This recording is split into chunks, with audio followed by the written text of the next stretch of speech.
Hello and a very good afternoon and evening to everyone. So just going to take a recap of what's happened today so far, and the main point to take away from today was those FOMC minutes which came out pretty recently.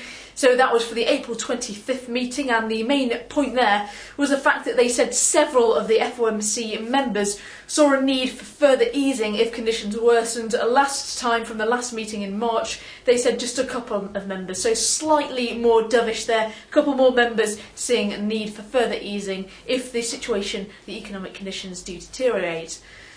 Now, with this, we saw a very quick or fast money move in terms of US stock futures to the upside. This was paired, and then we did see a move higher in terms of T-notes catching a bit of a bid tone and finishing in some positive territory for the session.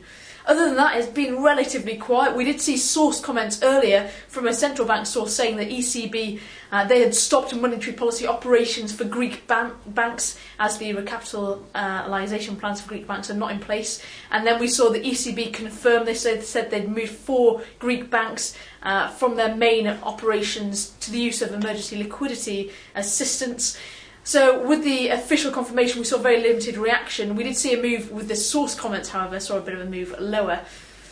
Now, in terms of the cash markets in the US, we are trading relatively flat, looking to finish in some minor negative. We have been moving lower into the close. In terms of aftermarket earnings, we've just got Limited Brands. Tomorrow, pre-market, we do have Walmart, so that'll be in focus. As well on the calendar tomorrow, we have the weekly initial jobless claims and continuing claims. We've also got Philly Fed a bit later on. In terms of the European session, we do have the Spanish GDP numbers, so that'll be quite interesting. Looking to show, or expected to show, a contraction of 0.3%. We also have the Japanese GDP reading overnight. That's expected to show growth of 0.9%.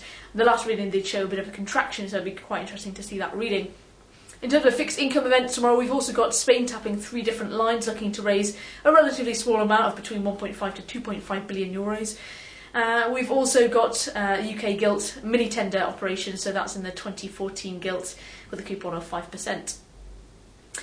Now that's about it from me. We'll have another update for you tomorrow morning and a bit of a look ahead for the rest of the session, but in the meantime, have yourself a very pleasant evening.